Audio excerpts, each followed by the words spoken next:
Hello friends, welcome to my channel. Budget 2024 finally आ गया है एंड काफी चेंजेस हैं in terms of income tax and GST. तो लेट्स सी क्या क्या चेंजेस आए हैं। फटाफट टू द पॉइंट रहेगा वीडियो। इनकम टैक्स की हम सबसे पहले बात करते हैं, इंडिविजुअल्स के लिए क्या क्या आए हैं। तो इंडिविजुअल्स के लिए फ्यूचर्स एंड ऑप्शन में आप अगर ट्रेड करते हैं और उसमें ट्रांजैक्शंस करते हैं तो उसमें जो सिक्योरिटी ट्रांजैक्शन टैक्स है उसका अमाउंट हाइक कर दिया है। 0.02% एंड 0.1% कर दिया है पर ट्रांजैक्शन। उसके बाद है स्टैंडर्ड डिडक्शन। जो न्यू टैक्स रिजीम में हमारा स्टैंडर्ड डिडक्शन मिलता है 50,000 का फ्रॉम सैलरी और पेंशन इनकम, उसको इंक्रीज करके 75,000 कर दिया है। कैपिटल गेन एग्जेम्पशन की बात करें तो लॉन्ग टर्म कैपिटल गेन है और वो एसटीटी पेड इक्विटी शेयर्स हैं या म्यूचुअल फंड है, उसमें आपको लॉन्ग टर्म कैपिटल गेन हुआ है तो अभी तक 1 लाख तक एग्जेम्प्ट रहता है। उस लिमिट को आगे बढ़ा के 1,25,000 कर दिया है। दैट मीन्स अगर आप इक्विटी शेयर्स या म्यूचुअल फंड बेच रहे हैं जो कि एसटीटी पेड है तो उसमें लॉन्ग टर्म कैपिटल गेन इनकर होता है आपको, तो 1,25,000 तक कोई टैक्स नहीं लगेगा। टैक्स लैब में भी चेंजेस आए फॉर न्यू टैक्स regime। तो सैलरीड पर्सन के लिए जो न्यू टैक्स regime थी उसमें स्लैब्स में चेंज करा उनने। 0 to 3 लाख तक तो अभी भी कोई टैक्स नहीं है, बट 3 लाख to 7 लाख तक 5% है। तो इस लैब में जो 6 लाख से 7 लाख वाले लोग हैं उनको बेनिफिट मिला है।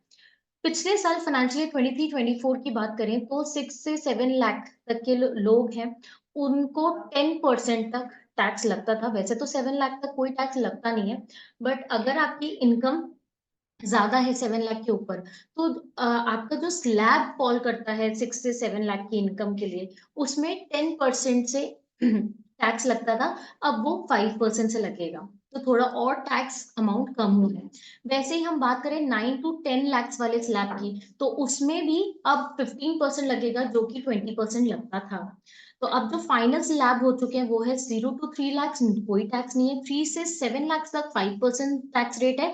7 से 10 लाख तक 10% है। 10 लाख से 12 लाख तक 15% है एंड 12 लाख से 15 लाख तक 20% है।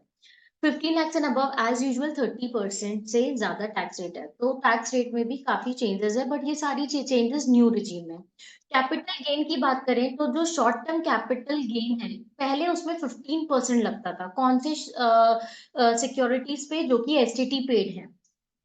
अब 15% को इंक्रीज करके 20% कर दिया है। मतलब short term capital gain tax जो है for specified financial transaction, that is STT paid equity shares और म्यूचुअल फंड, उनके ऊपर अब 20% से टैक्स लगेगा। While that on all other financial asset and non-financial assets shall continue to attract the applicable tax rate, that is non STT paid shares हैं जिसमें आपको short term capital gain हुआ है तो वो एज इट इज जो normal slab rate से tax लगता था वैसे ही लगेगा। नेक्स्ट है long term capital gain. Long term capital gain में मैंने जैसे बताया पहले, तो जो लिमिट थी 1 लाख की उसको इंक्रीज करके 1,25,000 कर दी गई है। साथ ही साथ जो इन पे टैक्स रेट था लॉन्ग टर्म कैपिटल गेन पे 10% था, उसको इंक्रीज करके 12.5% कर दिया है।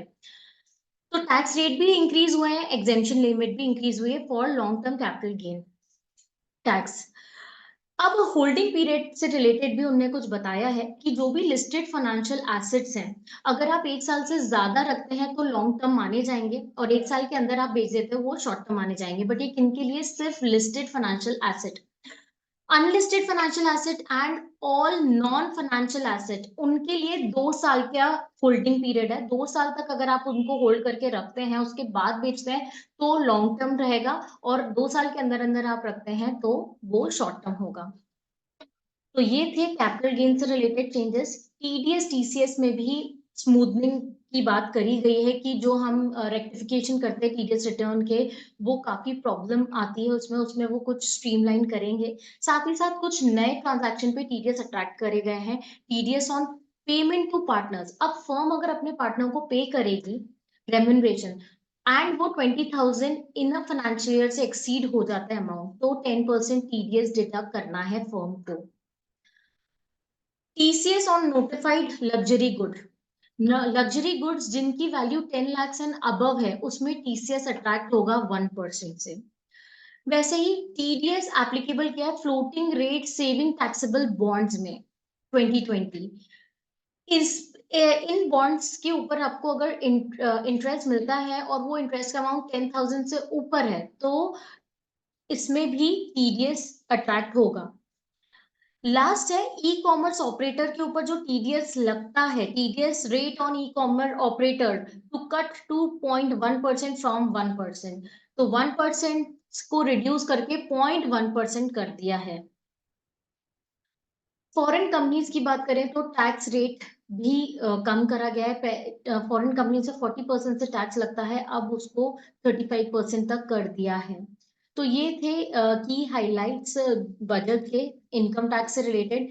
डिटेल वीडियो मैं जल्दी ही बनाऊंगी अभी, क्योंकि इनकम टैक्स का सीजन भी है। तो जो हाइलाइट्स थे वो मैंने कवर किए हैं। जीएसटी के लिए भी मैं जल्दी ही वीडियो बनाऊंगी। होप आपको ये वीडियो समझ आया होगा, क्या चेंजेस आएंगे समझ आया है। तो प्लीज इस वीडियो को लाइक करें एंड चैनल को सब्सक्राइब करें। Thank you.